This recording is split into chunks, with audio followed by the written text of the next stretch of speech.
Voilà, donc je suis partie en fait des exemples que je vous ai montrés avant sur un peu des approches originales. Donc j'en ai choisi quelques-unes avec quelques exemples d'actions menées localement, puisqu'il existe pas mal de choses qui ont été menées en France. Donc sur l'approche par les arts, ici là, je vous mets 3 exemples. Donc des exemples de pièces de théâtre qui sont portées sur le risque inondation.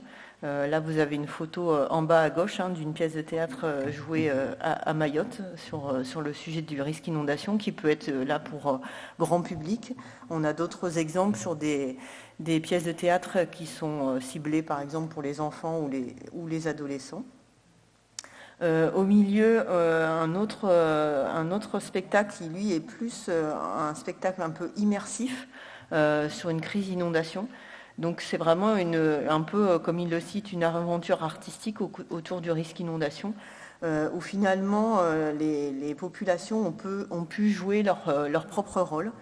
C'est pendant toute une nuit, dans un contexte un peu de crue, où les gens sont évacués et passent la nuit dans un centre d'hébergement entre réalité et virtualité. Voilà, donc c'est vraiment un spectacle en part entière qui a été créé par un collectif qui suit aussi un des sites dont vous pourrez voir après au showroom. Et puis un des derniers exemples sur l'approche par les arts, c'est par exemple des concours organisés dans les écoles. Donc là, vous avez quelques rendus de concours de dessin qui ont pu être faits aussi sur les inondations, qui permettent vraiment d'impliquer les enfants et de cibler cette typologie de population un peu particulière. Voilà. Donc, ensuite, la diapo suivante, c'est les nouvelles technologies. Donc ici, on est plutôt sur le souhait d'utiliser des outils comme la réalité virtuelle augmentée ou des nouveaux modes de communication comme les réseaux sociaux. Donc 2 exemples aussi là pour en haut à droite et en bas à gauche, des images qui permettent d'appréhender une montée des eaux dans une rue avec des lumettes un peu particulières ou voilà un système qui permet de déplacer et de visualiser les crues possibles. Et puis aussi un autre exemple, c'est un escape game en ligne, voilà, qui permet de simuler une inondation et quel geste avoir dans sa maison pour se sortir de la crise.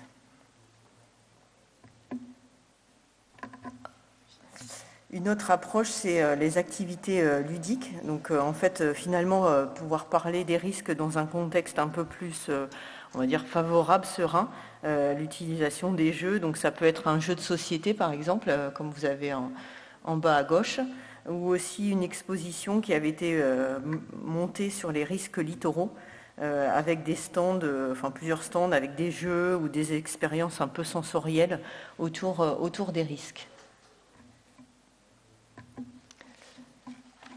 Et enfin, quelques autres exemples qu'on a rangés sous le thème de changer de regard sur les risques.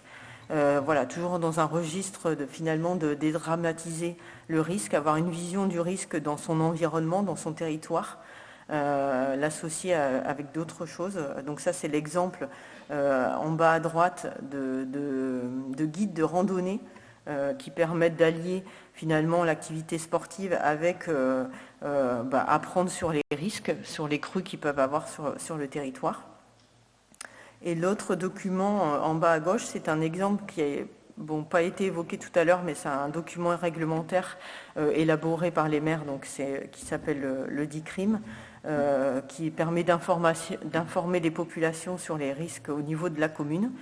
Un document que, somme toute obligatoire, mais qui peut être assez rébarbatif pour les populations, et qui là a été écrit par les populations elles-mêmes sur un ton un peu décalé, humoristique. So, actions being implemented to involve local populations, in terms of our experience, one of the key things for us is how it's done. So the real issue is some of the points we've got up there in terms of natural flood risk management, incident and resilience plans, community groups, neighbourhood plans. We have a lot of these systems in place where we implement these actions. So we try to involve natural flood management schemes where we work alongside communities to do things such as tree planting schemes, looking at setting up with local landowners, putting in interventions to slow the flow of the water down within a catchment, working together, bringing those communities and partners together. Also more on an individualistic scale, looking at resilience plans and response plans. Within that, how people look at their own household flood plan, also how they look at their community flood plan as well, and also bringing community groups together.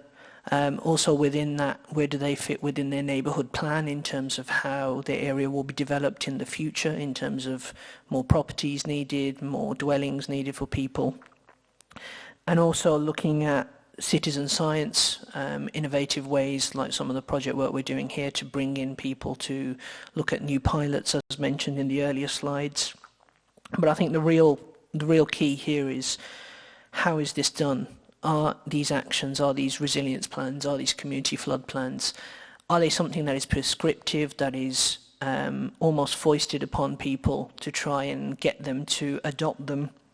Or is it done in consultation with the community? Is it done as an equal partner? Is it done as an equitable partnership as well? What is the benefit and gain for both partners and actors within this?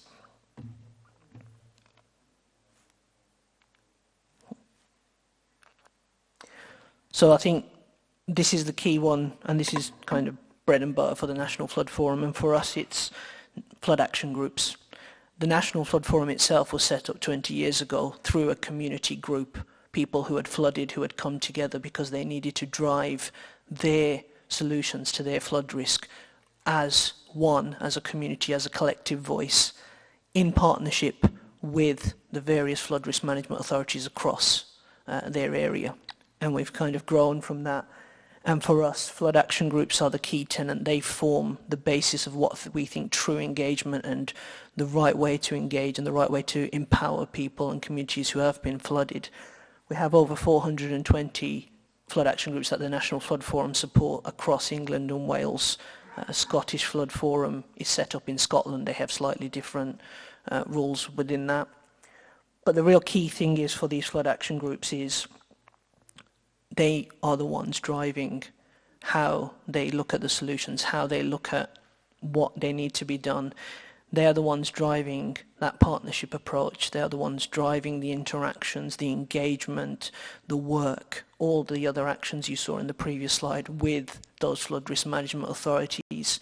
We have it's a very kind of pyramidal approach where you have information given from the top that is then delved down through various subsections and various ways. But actually what flood action groups do is they turn that on its head, and what they do is they drive their information, they drive their experiences upwards to the people who need to make those changes. But it's done in a very important way. It's done in a partnership approach, it's done in a way that's non-contentious, and it's done in a way that drives making sure that those communities establish their voice as one collective. Very important to ensure that. And flood action groups are independent. They are facilitated by the National Flood Forum, but we do not drive or we do not say what their direction should be.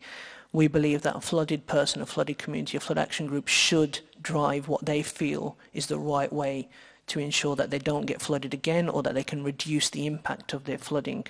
And that's very important, that's very key for successful engagement, especially for what we feel is going to make sure that it leaves a lasting impact and legacy within those communities who've been affected by flooding.